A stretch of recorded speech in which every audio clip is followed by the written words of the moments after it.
Halo semua, jumpa lagi dengan Raden Wijaya. Hari ini saya akan membahas tentang rekursi. Apa itu rekursi? Rekursi adalah suatu fungsi di mana dia memanggil dirinya sendiri.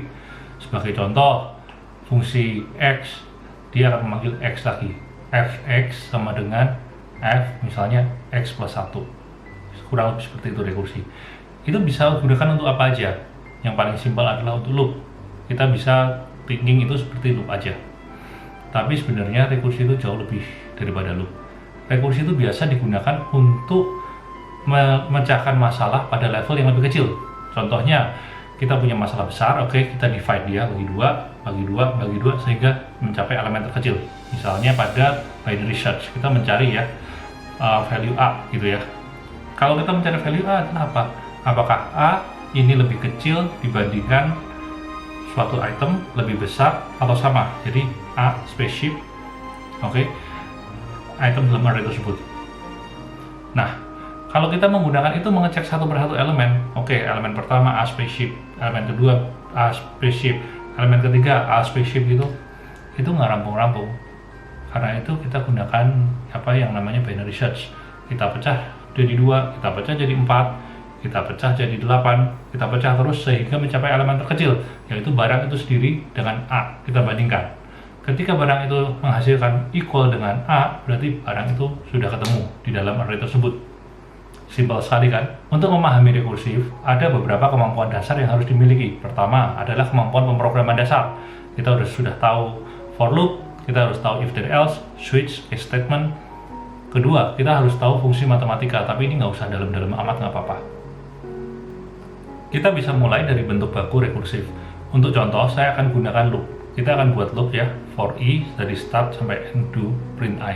Ini pretty straightforward. Semua orang yang sudah melakukan pemrograman dasar pasti udah pernah membuat program seperti ini. Jadi misalkan startnya sama dengan 1, n-nya sama dengan 10, dia akan ngeprint antara 1 sampai 10. Oke, no problem ya. Secara matematika ya, kita bisa lihat ya, loop kurung buka start, end ya. Itu artinya kurang lebih sama dengan f kurung buka x, y, fungsi fx ya, sama dengan kurung kurawal ya. Ini ada cabangnya nih, yaitu cabang yang paling atas. Ketika start sama dengan n, dia akan return n. Tapi ketika dia mencapai cabang yang bawah, yaitu ketika start lebih kecil daripada n, dia akan menjalankan dirinya sendiri, yaitu loop start plus 1 n. Sekarang kita akan lihat loop yang digunakan untuk membuat fungsi pangkat x, y ya, x pangkat y.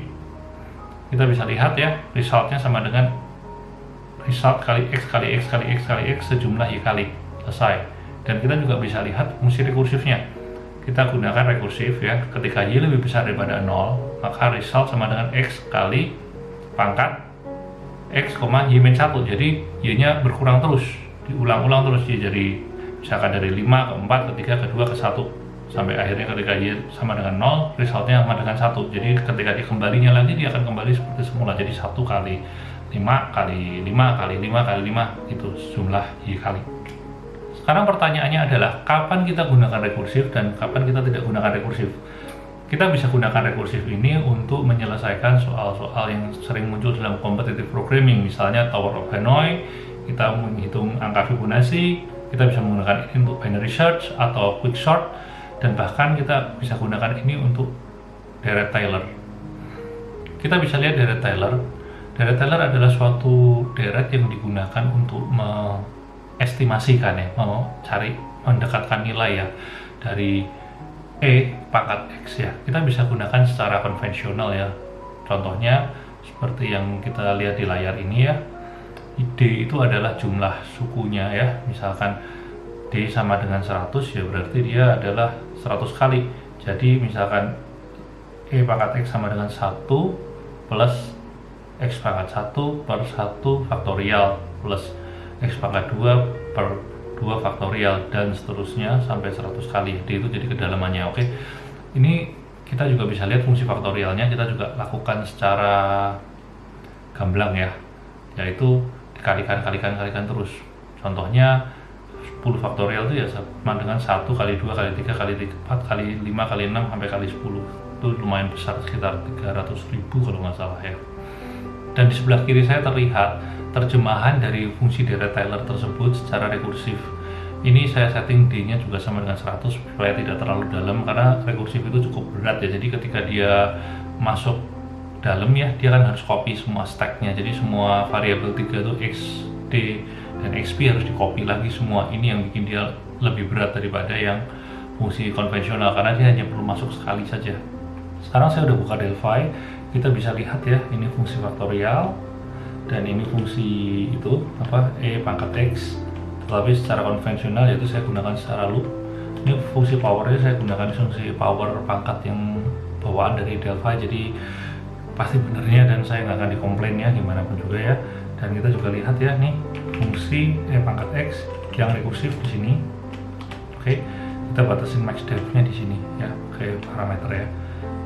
Kita catat waktu ya, dari now, dan kita lakukan tes ini 1 juta kali. Tujuannya apa? Karena ini cukup cepat. Jadi kalau kita hanya lakukan sekali, timingnya nggak kepegang, karena komputer saya juga sekarang lumayan cepat, nggak seperti komputer zaman tahun 70-an dulu.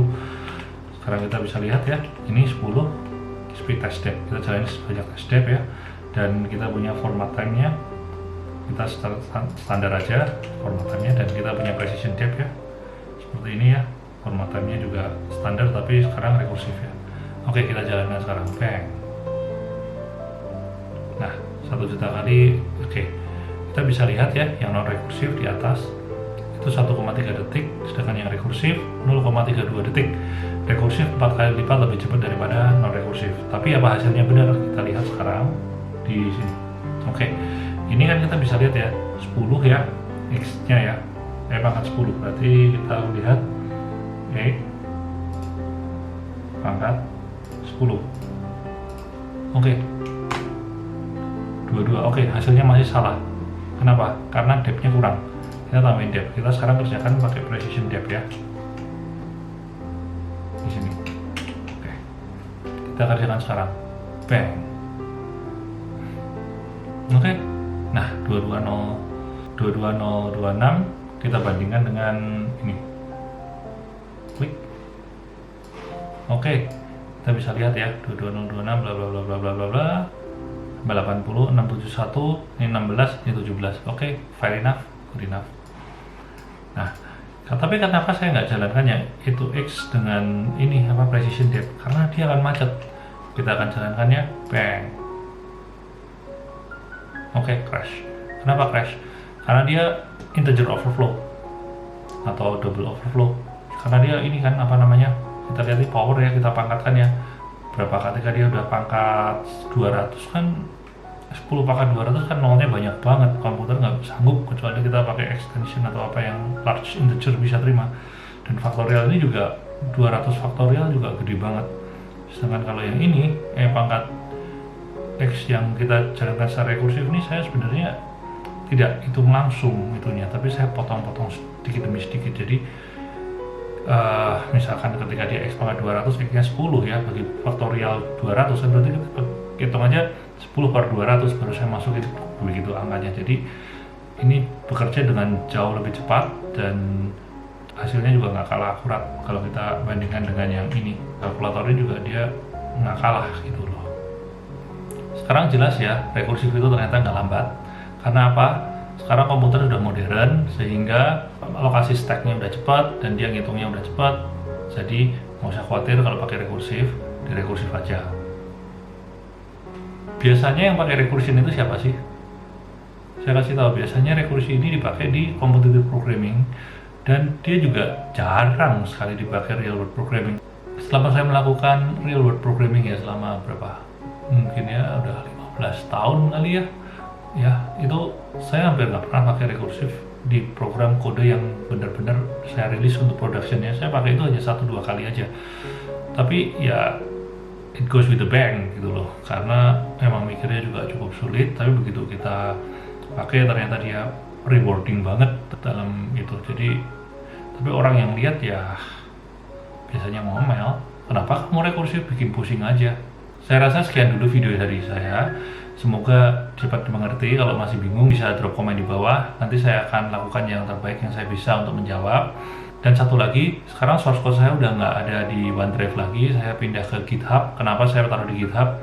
Karena OneDrive itu banyak banget yang download entah kenapa, sehingga OneDrive-nya ngeblok itu file, jadi nggak bisa di-download lagi. Saya pikir kasihan juga nih, sayang juga kalau ada orang mau download gimana.